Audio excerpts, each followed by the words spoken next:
Hey ho pop gengs.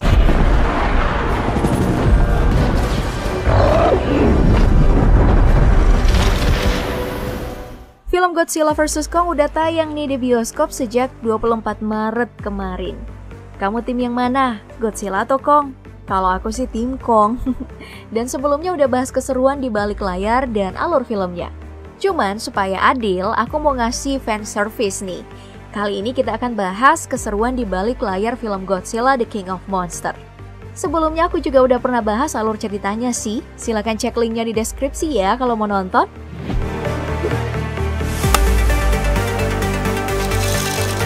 Nah, Godzilla King of Monsters ini sendiri merupakan film yang rilis di tahun 2019.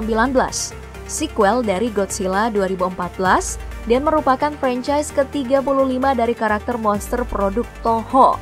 Film ini disutradarai oleh Michael Dougherty, diproduksi oleh Legendary Pictures dan didistribusikan oleh Warner Bros. Dan Toho. Film ini dibintangi oleh Kyle Chandler sebagai Mark Russell, Vera Farmiga memerankan Emma Russell, Millie Bobby Brown sebagai Madison Russell, lalu Bradley Whitford sebagai Rick Stanton, Shelley Hawkins memerankan Vivian Graham, Charles Dance memerankan Alan Jonah, Thomas Middleditch sebagai Sam Coleman, Aisha Hinds sebagai Diana Foster, O.C. Jackson Jr. memerankan Jackson Bourne, David Strathairn sebagai William Stantz, Ken Watanabe memerankan Ishiro Serizawa, dan Sang Si yang mengambil dua peran yaitu Ilan Chen dan Ling.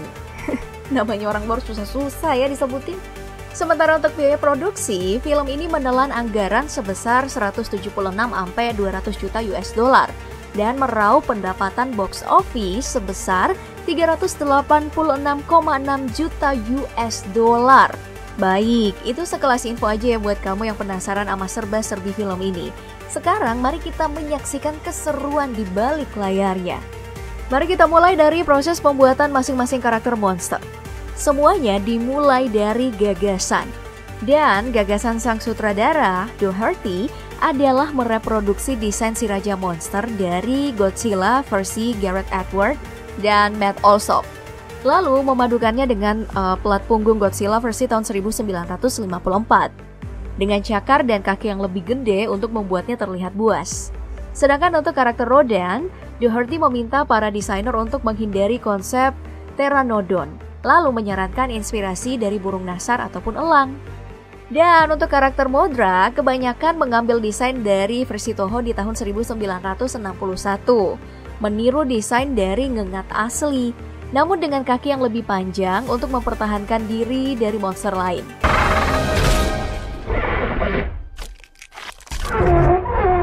Lalu untuk musuh utamanya Godzilla, si King Ghidorah, Dougherty bekerja sama dengan Toho untuk mastiin desain baru menghormati inkarnasi masa lalu. Dan meminjam model dari King Cobra, juga naga timur yang bentuknya seperti Shenlong. Nah, setelah semua gagasan konsep itu rampung, setiap karakter kemudian disempurnakan dalam beberapa tahap untuk menelusuri pengerjaan karakter ini, melibatkan tim studio Addy dan Legacy Effects. Keduanya adalah studio langganan Hollywood yang sering dipercayakan untuk pengerjaan desain karakter. Ini memang proses yang rumit ya, sehingga harus melibatkan banyak seniman. Tahapan pembuatannya dimulai dari desain awal dalam bentuk gambar 2 dimensi. Lalu berlanjutlah ke tahap sculpting, yaitu pemodelan dasar 3 dimensi secara fisik.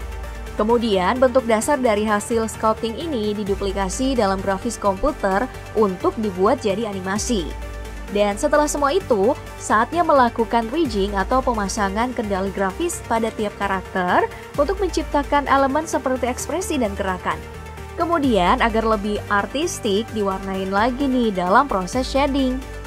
Dan jika karakter telah melalui seluruh proses animasi, maka saatnya menggerakkan mereka ini dengan bantuan para talent menggunakan teknologi bernama motion capture.